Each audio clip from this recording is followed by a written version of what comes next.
Estimados hermanos, muy buenos días. Voy a dar lectura al texto bíblico de esta mañana. Efesios 5, los versos 15 al 20. Dice la palabra de Dios así: Mirad pues con diligencia cómo andéis, no como necios, sino como sabios, aprovechando bien el tiempo, porque los días son malos. Por tanto, no seáis insensatos, sino entendidos de cuál sea la voluntad del Señor.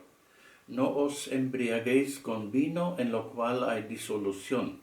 Antes bien, sed llenos del Espíritu, hablando entre vosotros con salmos, con himnos y cánticos espirituales, cantando y alabando al Señor en vuestros corazones, dando siempre gracias por todo al Dios y Padre, en el nombre de nuestro Señor Jesucristo. He dado como título a esta prédica La diligencia de los cristianos. El texto de hoy es un texto muy práctico, que está dirigido especialmente a los que ya son creyentes en Jesucristo. Este texto nos exhorta a ser diligentes, o sea que prestemos mucha atención a nuestra manera de vivir en estos tiempos que Pablo caracteriza de malos. De entrada, nos confronta con dos desafíos. El primer desafío, el desafío de comportarnos en forma correcta.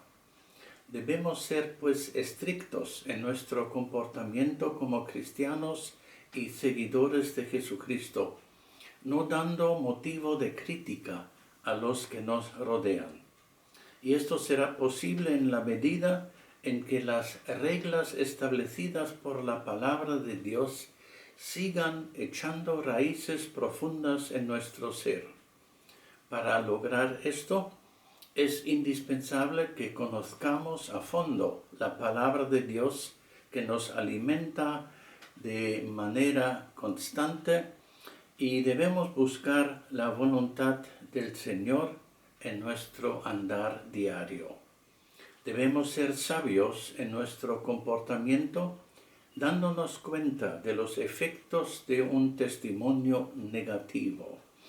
Esto se necesita mucho hoy en día porque el mal testimonio de algunos cristianos puede perjudicar bastante y más que lo bueno que se hace. El segundo desafío es el de aprovechar bien el tiempo. Es pues muy fácil malgastar el tiempo que Dios nos da.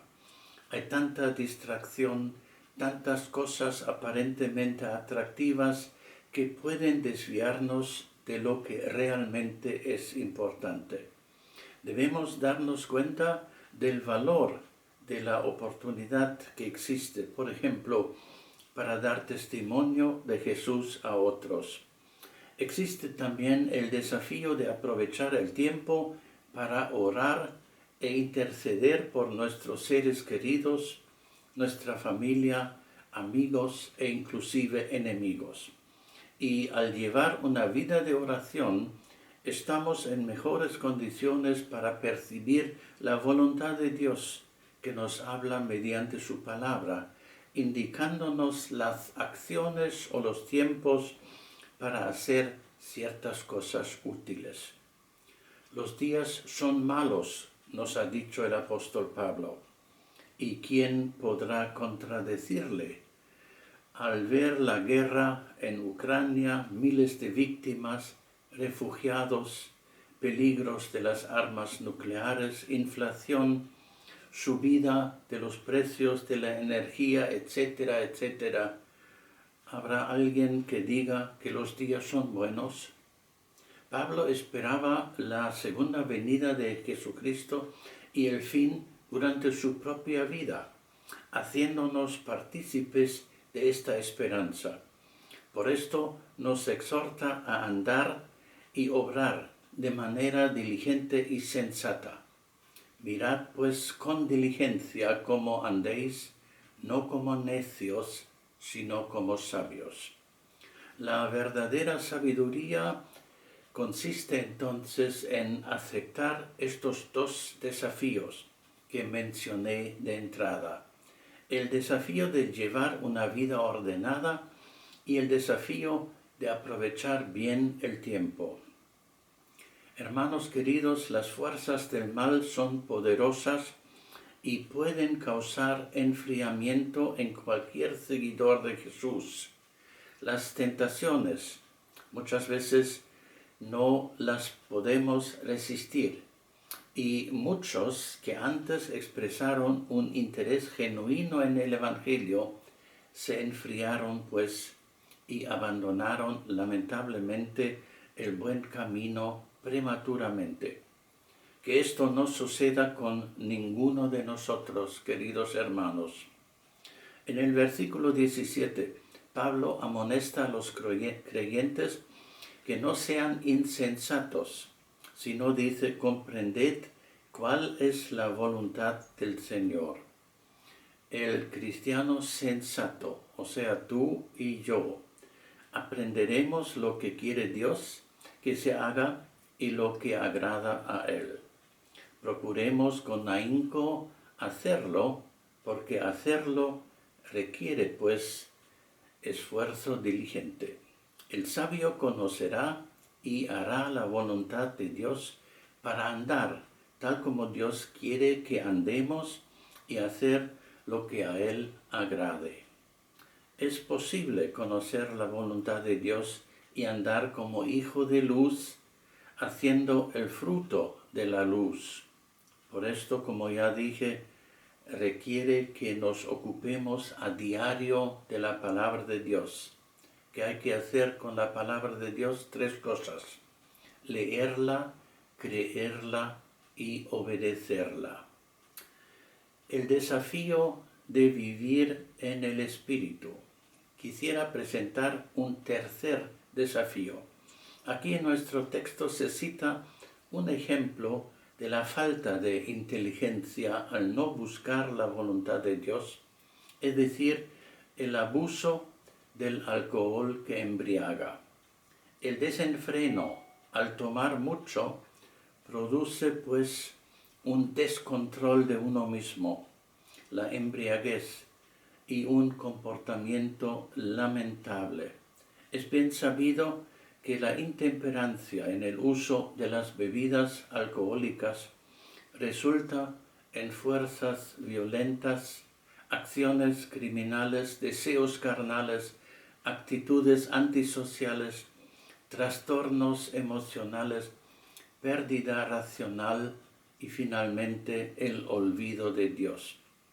Tales cosas no son compatibles con la fe cristiana y atentan contra nuestro testimonio como creyentes en Jesucristo. Los rituales de ciertas religiones paganas incluían en tiempos pasados la borrachera y orgías para lograr una experiencia extática y el contacto con los espíritus de sus dioses. Pero aún en nuestros tiempos actuales hay ciertos grupos que usan elementos estupefacientes y alucinógenos en sus prácticas religiosas. El apóstol Pablo advierte contra tal práctica desde el punto de vista práctico, porque no conviene, y desde el punto de vista espiritual, porque contradice el testimonio cristiano. Tanto la intemperancia como la inmoralidad son el resultado de la insensatez en el comportamiento de uno. Y todo esto no cabe en la vida cristiana, además de denigrar nuestra reputación evangélica. Un cuarto desafío, el desafío de aplicar las reglas que el apóstol Pablo establece. Estas reglas que nos lanza el apóstol Pablo son algo muy práctico. Consisten en 5 acciones edificantes. Dice, hablando, cantando, alabando, dando gracias y sometiéndonos. Estos versículos, los 19 al 21, dan pues una mirada escueta al formato de los cultos que se celebraban en las primeras iglesias cristianas y nos conviene imitarlo. En vez de hablar cosas vergonzosas, las conversaciones de los cristianos deben ser salmos, himnos y canciones espirituales, todo aquello que testifica del Señor. Los creyentes cantaremos pues al Señor y su gloria, en lugar de cantar de los deseos licenciosos y las ambiciones vulgares de la sociedad en que vivimos. Alabaremos en nuestro corazón al único Dios, en lugar de elogiar las hazañas de los héroes mundanos. En lugar de quejarse y criticar, los creyentes serán conocidos por su sentido de gratitud a Dios por todo lo que Él nos concede y en toda circunstancia. Además, los cristianos seremos reconocidos como gente que considera el uno al otro en amor antes de a sí mismo. De esta manera práctica, una iglesia cristiana se distingue claramente del mundo que la rodea y en medio del cual vive. Hermanos, practicando esto, el Espíritu Santo da amplia evidencia de su presencia en la iglesia y sus miembros. Es muy probable que el apóstol Pablo tiene en mente la conducta de los creyentes dentro del contexto de la adoración pública. En estas ocasiones hay comunión entre los hermanos presentes, indicada aquí con la expresión hablando entre vosotros. Hay una conversación santa que alterna entre exhortación mutua y testimonios que inspiran, incorporando estos algunas expresiones de los salmos, por ejemplo, himnos y canciones que expresan el sentido de nuestra fe y nuestra alegría. Cantar era y es también parte de la expresión espontánea de la fe. La iglesia del primer siglo fue una iglesia que cantaba, lo mismo que nuestra iglesia en tiempos actuales. Sin duda, no hacían en aquel tiempo falta instrumentos de cuerda y tambores para acompañarlos. Como en los tiempos bíblicos, cantaban con salmos al compás de varios instrumentos. Y así lo hacemos nosotros hoy en día al cantar. Pablo menciona varios tipos de música, por ejemplo, salmos, los del Antiguo Testamento, himnos y canciones espirituales. Pueden ser composiciones cristianas que dan expresión de la fe y un sentimiento fervoroso. Y todo esto coincide con la práctica también de nuestro tiempo, pues nosotros también cantamos salmos, coros, cánticos, canciones alegres e himnos más solemnes, usando una variedad de instrumentos y estilos de interpretación. Cada uno llena una necesidad específica como parte del culto para mantener un balance entre la alabanza subjetiva y una adoración objetiva. Cantando y alabando al Señor en vuestros corazones, como dice Pablo, son formas de expresar el gozo que prorrumpe de los corazones llenos del Espíritu.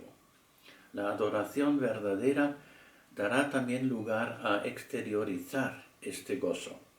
El gozo nace en el corazón regenerado y es acompañado por la gratitud, que también surge de un corazón agradecido. en vuestros corazones, dice Pablo. Esto podría significar también la sinceridad con que uno canta y alaba. Es parecido a la expresión con todo el corazón. Otra evidencia de la plenitud del Espíritu en la Iglesia es la oración que expresa la gratitud. Pablo lo expresa así: dando gracias siempre por todo al Dios y Padre, en el nombre de nuestro Señor Jesucristo. En esta frase corta nos da los elementos esenciales para una oración que agrada a Dios, dando gracias. El corazón sincero siempre será un corazón agradecido. Y la palabra siempre expresa el contexto temporal de esta actitud como perpetua, todo el tiempo y en todos los tiempos, sin límites. Por todo es inclusivo y habla de cualquier cosa bajo cualquier circunstancia. Aunque no entendamos algunas cosas que nos suceden en un momento dado, debemos reconocer que Dios está consciente y obrando su voluntad aún en nuestra adversidad, y debemos darle gracias por ello. La gratitud es positiva y optimista, capaz de ver la mano de Dios en todo. Queridos hermanos, otro elemento importante tiene que ver con a quién va dirigida nuestra acción de gracias. Pues al Dios y Padre, como el Creador, sustentador y gobernador de todo. Tenemos pleno acceso al trono de la gracia, como nos dice la carta a los Hebreos. Hemos sido enseñados por Jesús a orar al Padre y tenemos permiso de dirigirnos directamente a Él y tenemos pleno acceso a su trono. El último elemento de una buena oración tiene que ver con la autoridad que tenemos de dirigirnos al Padre. En el nombre de nuestro Señor Jesucristo. Él nos ha autorizado a pedir en su nombre. En Él, en el nombre de Jesucristo, tenemos nuestra identidad que nos da el derecho a pedir todo en su nombre sagrado. No pedimos en nuestro propio nombre, ni menos en nuestros propios méritos. Jesús es quien ha abierto el camino al Padre, ha quitado el muro que antes nos separaba de Él y nos hace aceptos delante de Dios. La oración correcta se hace en el nombre único y exclusivo de nuestro Señor Jesucristo. Él, y solamente Él, es nuestro intercesor. Finalmente, queridos hermanos, tenemos otra evidencia del Espíritu que el apóstol Pablo menciona en nuestro texto. Esta es una actitud de sumisión mutua entre los hermanos. Aquí se trata de un nuevo concepto cristiano, contrario al concepto popular de querer ser el primero y gobernar. Esta actitud considera a los demás y a sus necesidades como más importantes que uno mismo. Es el hecho de subordinarse a otros en vez de elevarse sobre ellos. La sumisión y la consideración mutuas desplazan la soberbia, la rudeza, el egoísmo y la terquedad con respecto a las opiniones o preferencias propias. Esta sumisión mutua es el producto de la llenura del Espíritu Santo. Esta actitud de sumisión mutua en el amor fraterno y el temor santo de Cristo contribuye a la unidad de la Iglesia y facilita el funcionamiento armonioso de todos los miembros en el ejercicio de sus responsabilidades. Es la prueba suprema de andar cristianamente y de ser llenos del Espíritu.